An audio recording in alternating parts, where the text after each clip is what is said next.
আসসালামু আলাইকুম ওয়া রাহমাতুল্লাহি ওয়া বারাকাতুহু। নাহমাদুহু ওয়া নুসাল্লি আলা রাসূলিহিল কারীম, আম্মা বা'দ। সম্মানিত বন্ধুগণ, তো আপনারা আশা করি কেমন আছেন? আশা করি আল্লাহ সুবহানাহু ওয়া তাআলার রহমতে সকলেই ভালো আছেন। আমিও আল্লাহ সুবহানাহু ওয়া তাআলার রহমতে খুবই ভালো আছি, আলহামদুলিল্লাহ। সম্মানিত বন্ধুগণ, তো আজকে একটি গুরুত্বপূর্ণ বিষয় নিয়ে আসলাম আপনাদের মাঝে। চমৎকার একটি বিষয়টি হইতেছে বশীকরণ সম্পর্কে ধারাবাহিকভাবে আপনাদের মাঝে নিয়ম বা পদ্ধতিগুলি নিয়ে আসতেছিলাম।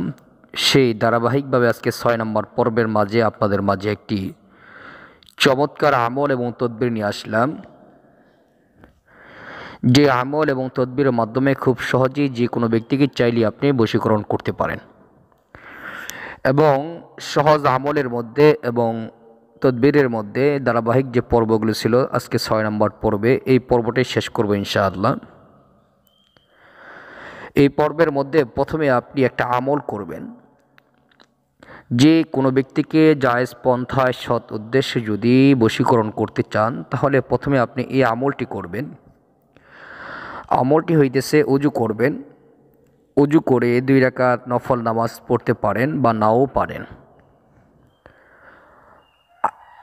সুগন্ধি ব্যবহার করবেন, প্রয়োজনে আপনি আগরবাতি জ্বালাইতে পারেন ভালো মানের, অথবা ভালো মানের পারফিউম, আতর ইত্যাদি ব্যবহার করতে পারেন। ওই স্থানে বসে প্রথমে কয়েকবার ইস্তেগফার ও দুরূদ ইব্রাহিম পাঠ করবেন। এরপর কোরআনে কারিমের মধ্যে একটা সূরা হইতেছে সূরা কাউসার, ইন্না আ'তাইনাকাল কাউসার, বিসমিল্লাহর সহিত 21 বার পাঠ করবেন। এরপরে আল্লাহ পাকের একটি গুণবাচক নাম হইতেছে ইয়া লতিফু। ইয়া লতিফু এই ইসমটি 121 বার পাঠ করবেন। 121 বার ইয়া লতিফু পাঠ করা হয়ে গেলে 500 বার পাঠ করবেন ইয়া আজিজু। ইয়া আজিজু 500 বার পাঠ করা হয়ে গেলে এরপরে আমি স্ক্রিনে একটি নকশা দিব। এই নকশাটি জাফরান কালি দ্বারা 7টা কাগজের মধ্যে লিখবেন। 7টা কাগজে লেখার পরে নিচে আপনি যাকে মহাব্বত করতে চান তার নাম লিখবেন, তার বাবার নাম লিখবেন। আপনি যাকে ভালোবাসতে চান সে যদি মেয়ে হয় তাহলে তার নাম লিখবেন, তার মায়ের নাম লিখবেন। যদি ছেলে হয় তার নাম, তার বাবার নাম। অর্থাৎ যাকে বশ করতে চান সে পুরুষ হলে বাবার নাম লিখবেন, আর মহিলা হলে মায়ের নাম লিখবেন। এরপরে আপনার নাম লিখবেন, আপনার মায়ের নাম লিখবেন। যদি আপনি পুরুষ হন তাও আপনার মায়ের নাম লিখবেন, যদি আপনি মহিলা হন তাও আপনার মায়ের নাম লিখবেন। লেখার পরে এই 7টা নকশাকে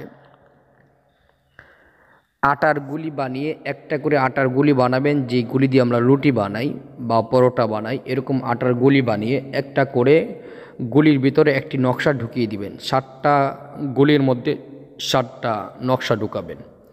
এরপর এগুলোকে আপনি ভালো করে রোদে শুকাবেন বা আগুনে তাপ দিয়ে শুকাতে পারেন।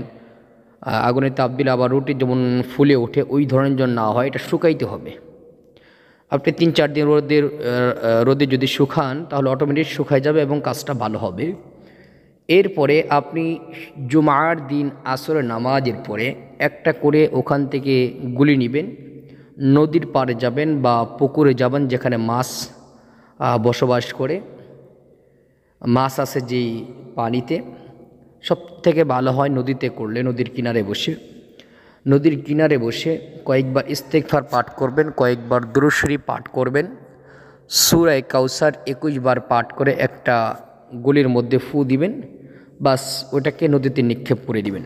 আবার তারপরে দিন যাইবেন আরেকটা ঠিক সেমভাবে একই পদ্ধতিতে নদীর কিনারায় সন্ধ্যাবেলা যাবেন, বিকালে সূর্য ডোবার আগে। ঠিক এইভাবে আমল করে ওটা রুটির গুলির মধ্যে ফু দিবেন, আবার নদীতে নিক্ষেপ করবেন। এইভাবে 7 দিনে, শুক্রবার থেকে শুরু করবেন, 7 দিনে 7টা শুকায়া এগুলোকে নদীতে নিক্ষেপ করবেন।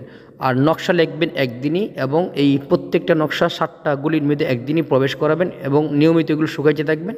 এরপর 7 দিনে 7টা কাজ করবেন। আশা করি বুঝতে পারছেন। সর্বশেষ আবারও বলি, এটা অবশ্যই জায়েজ উদ্দেশ্যে করবেন, সৎ উদ্দেশ্যে করবেন, কেউ নাজায়েজ পন্থায় এই কাজ করিবেন না।